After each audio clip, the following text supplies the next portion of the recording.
Shëndet e mia të shëndetësisë dhe mirë se erdhët në videon e parë për vitin 2026. Atëherë, përpara se të nisim me leksionin e sotëm infermieror, siç e keni kuptuar edhe nga titulli, dua të marr një kohë shumë të shkurtër për t'ju bërë një urim të përzemërt për të gjithë ju që jeni duke më ndjekur në këto momente. Shpresoj shumë që ky vit të jetë i bekat, të jetë i mbushur plot me dashuri, plot me bekime, plot me lumturi dhe shëndet. Dhe në të jetë ky vit për të gjithë ne, viti i dielës së frutave të punës tonë. Dhe tani të nisim me leksionin infermieror. Leksioni sotëm flet për një manipulim infermieror, për një veprimtari rutinë që nuk ka infermier që mos e bëj së paku një herë në javë.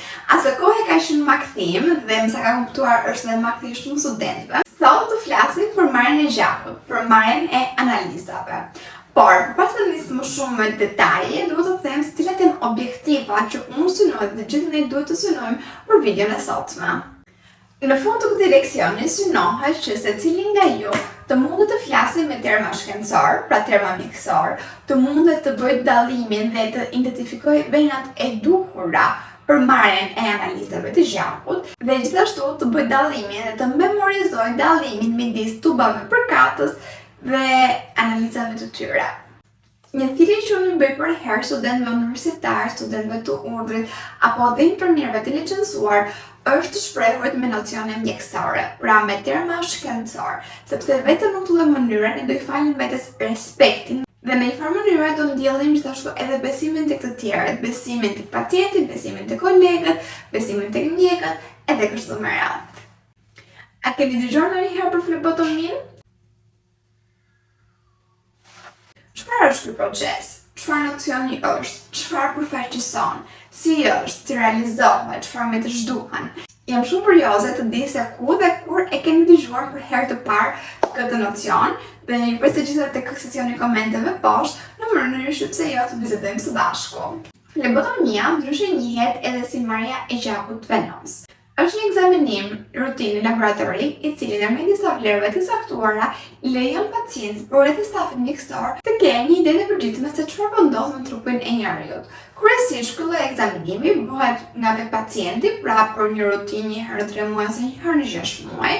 Ideale, flasim gjithmonë, bëhet nga personeli mjekësor në momentin kur ata dyshojnë për një X sëmundje apo X patologji për pacientin, por realizohet gjithmonë edhe para çdo procedure kirurgjikale, pra para operacioneve.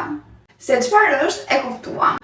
Por tani do të kalojmë tek paragrafi i cili ka dhe vështirësinë më të madhe për ditën e sotme.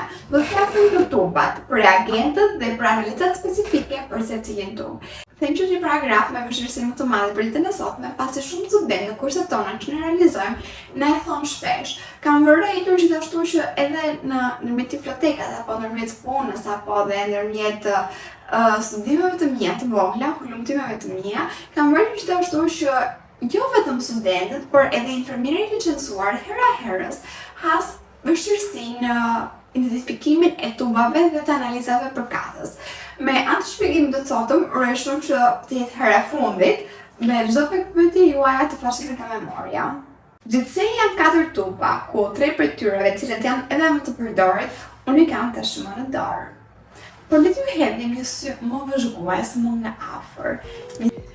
Secili tub, siç mund të shikoni, ka etiketën e vet ku në të tregohet reagenti nga i cili është i përbërë. Për shembull, ky tubi është me gel dhe clot activator. Tubi blu është me sodium citrati, ndërsa tubi lila është me reagentin K3EDTA. Gjithashtu në etiketën e secilit tub tregohet edhe mililitrat në cilën është sasia që duhet mbushur tubi. Gjithashtu në etiket është edhe hapësira për të shkruar emër mbi emër të plotë të pacientit, si dhe data e realizimit të marrjes së gjakut pra realizimit të procedurës. Një tjetër gjë që të shikoni tek etiketa e secilit tub është edhe një shigjet e vogël. Kjo lloj shigjete ose kjo lloj shenje është shënuese se sa duhet mbushur tubi.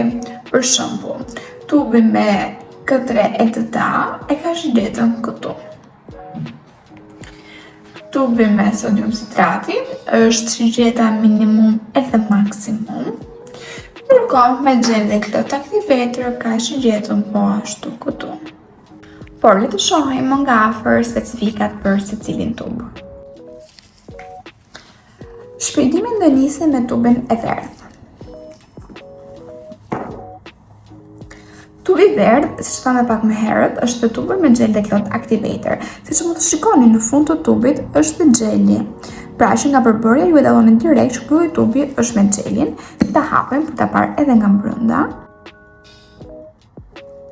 Përdoret kryesisht për diagnostikimin e masave tumorale. Verifikohen vlera si T3, TSH, T4, urea, kreatinemia, enzima kardiake dhe troponina vetëm në urgjenca. Ky tub gjithashtu shërben edhe si zëvendësues i tubit me heparin, pra tubit jeshil, i cili përdoret për matjen e vlerave të bilancit biokimik, ALT, AST, HDL-ja, LDH-ja, glicemia, kolesteroli dhe elektrolitet. Siç e thamë edhe pak më herët, ky tub mbushet deri në sasinë 5 ml. Çfarë do thotë? Në rastin e dëshirojmë të marrim këtë lloj tubi, shringa që ne përdorim është shringa 5C. Radha me ka tubi blu. Tubi blu në përbërje të tjerë reagent të tij ka antikoagulant, siç mund të shikoni edhe reagentin në cilin ndodhet këtu. Ky reagent është sodium citrati. Tubi me sodium citrati përdoret për të matur faktorët e koagulimit. Verifikohen vlera si INR-ja, PT-ja, apo ATT-ja, fibrogeni dhe DDMR për urgjenta. Mbushja e tubit duhet 3.5 deri në 4 cc kur të shihen në etiketë. Shringa që ne përdorim për marrjen e kësaj analize është shringa 5 cc. Tubi i fundit për garancia është tubi lila. Ky tub është me reagentin K3-EDTA. Si mund të shikoni edhe bulcat që janë përreth tubit, këtu është edhe reagenti. Ky tubi përdoret për analizën e gjakut komplet. Verifikohen vlerat e gjakut si eritrocite, hemoglobina, anemia, leukocite, trombocite. Pra përdoret për gjakun dhe për të gjithë komponentët e tij. Mbushja e tubit është 1 cc deri në 2 cc. Që të thotë, shringa që ne përdorim për marrjen e kësaj analize është shringa 2 cc. Ky është shpjegimi edhe për 3 tubat tanë. Gjithashtu, ajo që unë duhet ju them juve që është që asnjëherë mos u nisni nga ngjyra e tubit, por që gjithmonë shikoni reagentin në përbërje të tij, sepse nga vendi në vend mund të ndryshojnë dhe nga kompania në kompani mund të ndryshojnë gjithashtu. Në rastin e dëshirojmë që të mbushim të 3 këta tubat, shringa që ne përdorim është shringa 10 cc. Pra që do të thotë nuk është të shpojmë 3-4 herë pacientin, por me një shringë i marrim të 3 tubat. Ja ku është edhe shringa. Gjithmonë, në kushtet e mia, unë i listoj këto 3 tuba në 3 grupime të mëdha në mënyrë që studentët t'i ketë edhe më të lehta në një farë mënyre. Tubi lila, pra me K3-EDTA, gjithmonë ju them që është për gjakun dhe komponentët e gjakut dhe çdo gjë tjetër fullet këtu brenda. Për tubin e verdh ose me gel Declot Activator, ju them gjithmonë studentëve të mi që mendojeni që është për çdo gjë që ka të bëjë me bilancin biokimik dhe fiziologjinë e njeriut, pra se çfarë ndodh në trupin e njeriut. Ndërsa tubi tjetër, bluja dhe me sodium citrati, ju them gjithmonë që mendojeni për urgjenca, sepse në një farë mënyrë faktorët e koagulimit janë për urgjenca. Pasi mbaruam edhe me shpjegimin e leksionit të sotëm infermeror, rësia e videove leksion që ne kemi sjellë këtë sezon, janë edhe 9 pyetje quiz në fund të çdo leksioni, në mënyrë që ne të shohim se sa të vëmendshëm keni qenë ju gjatë shpjegimit tonë. Vlerësoja shumë që secili nga ju në momentin që i me të pyetje, në momentin që shfaqet pyetja, poshtë në seksionin e komenteve të na shkruani përgjigjet tuaja. Pyetja nr. 1. Flebotomia është marrja e gjakut venos apo arterial? Pyetja nr. 2. Tubi me sodium citrati përdoret për analizën e INR-s apo për bilancin biokimik? Pyetja nr. 3. Vetëm për bilancin biokimik ne përdorim shringën 5 cc apo 10 cc? Pyetja nr. 4. Në rastin e dëshirojmë të zbulojmë grupin tonë të gjakut, Tubi të cilin përdorim është ai me gel dhe cloth activator apo me K3 EDTA. Pyetja nr. 5. Troponina arrin të verifikohet me tubin me gel dhe cloth activator apo me sodium citrati. Pyetja nr. 6. Analiza e fibrogenit arrin të verifikohet me tubin gel dhe cloth activator apo sodium citrati. Pyetja nr. 7. Një të dhënë për masa tumorale në organizmin e njeriut arrin të na e jap tubi me gel dhe cloth activator apo me K3 EDTA. Pyetja nr. 8.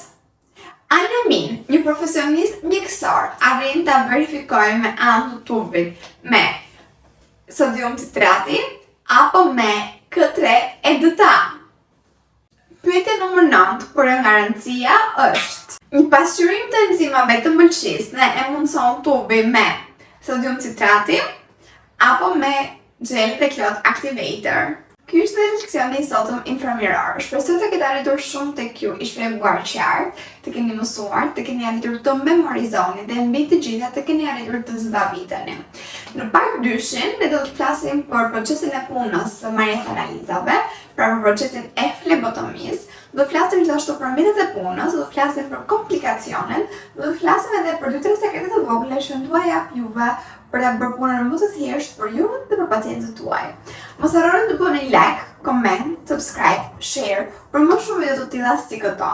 Dhe mbi të gjitha mos harroni të bëni edhe follow në Instagramin tonë të Inflotekës, sepse aty vazhdimisht postoj më shumë sa këtu në YouTube. Dhe deri vitin e radhës, pacim!